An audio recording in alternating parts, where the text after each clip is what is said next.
She's a Mona Lisa. Everyone's lining up to see. Alright, what's up guys? So my name is James and I'm a year 1 MAD student from Singapore Poly. Okay, so sorry about the mask. Because of COVID, I'm gonna need to film this entire video with my mask on. So today I'm gonna be sharing with you guys 5 tips that I use to increase my productivity as a full-time student and a freelance content creator. Okay, let's get straight to the video. If not, it's gonna be so draggy. Alright, so tip number 1, which is to use a calendar. It depends on you. Really not a convenient environment to film in school, but you know, trying to send the video. Okay, so personally for me, I use an Apple calendar because it seamlessly syncs throughout all my devices, and I use forget about it, man. I'm just gonna keep this inside the video. Personally for me, I use an Apple calendar because it seamlessly syncs through all your devices. So I have a MacBook Pro, an iPad Pro, and an iPhone Noob. It helps that whenever I add an event on my MacBook, it actually goes to my iPad and also my iPhone. So as you can see from my calendar, I actually put everything inside, including my lessons, so that I know that I'm not supposed to take on freelance jobs on these days. And as you can see from the right side, I actually color coordinate everything from work, family, meetup appointments, school, due dates, exams. I do not have exam. Okay, so as a full-time design student, we do not have exams. We only have submissions. So actually, it's unlike secondary school and primary school, you actually have to take control of your own time. Yeah, and be more responsible. Try.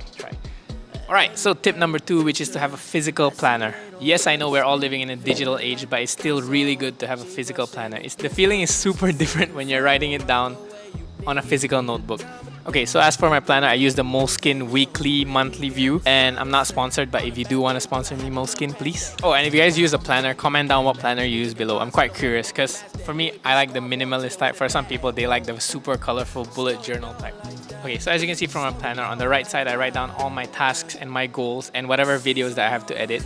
And then after I write all the weekly tasks that I have, I actually separate them into 3 tasks per day because I do not want to overwhelm myself. And the last thing you want to do is to actually overwhelm yourself with too much to do in one day. Alright, that's all. Okay, so tip number 3 is knowing when to say no. Alright, so actually find out your priorities and actually say no to things that are not important to you and things that don't bring you value, and then say yes to things that bring you value and are important to you. Okay, so essentially I learned this theory from the book Essentialism, that when you say yes to something, you're actually saying no to another. Okay, so for example, if my friends ask me to chill or play around during my crunch week, saying no to that means I'm saying yes to good grades because I'm gonna have to focus all of my energy on my work. Saying no to that isn't actually a bad thing. Okay, I'm not saying don't chill, but actually find like correct timings and pockets of time to chill, and don't chill all the time. You only have so much time on this earth. Do you really want to waste it doing nothing? So tip number 4, which is to practice this thing called the 2-minute rule. I learned this from this YouTuber called Gabrielle. I'll link her down in the description below. Yeah, okay, so basically this 2-minute rule means that if you have tasks such as folding your clothes or making your bed that requires really less than 2 minutes to do, don't procrastinate and actually just do it. Because if you procrastinate and actually not do this task and just put it aside, these tasks will like stack up, and then eventually you have an hour's task to do, and that 1 hour you can't really get back. But if you do it immediately, it's done and out of your head, and you can be even more productive. So speaking of making your bed, Admiral William McRaven said that if you make your bed, you actually accomplish the first task of your day, and by doing this, you'll do more tasks, and then eventually you're done like many little things, and then you actually would have accomplished a lot throughout the day. And I like what he said when he said that by doing this, you actually enforce that the little things in life matter, and then if you can't handle the little things right, you can't handle the big things right. Whoa, Jim. So tip number 5 is the most important tip that I can give you, which is to actually find what works best for you. Whatever that I've shared with you guys might work super well with me, but it might not work with you. It might work well with others, but not with you. But it's okay because everyone's built different and everyone has different things on their plate.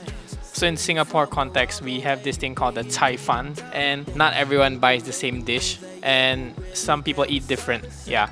So all in all, as long as it helps you, just do it, and whatever benefits you, it's best for you, that helps you improve to the best version of yourself. And yeah, okay, that's all for today's video. I hope you guys enjoyed this last minute upload, and yeah. Oh, more videos coming, like crazier videos are coming. Just give me a bit of time because right now we have a lot of submissions. So yeah, I'll see you guys in my next video. Cheese. Last tip, finally.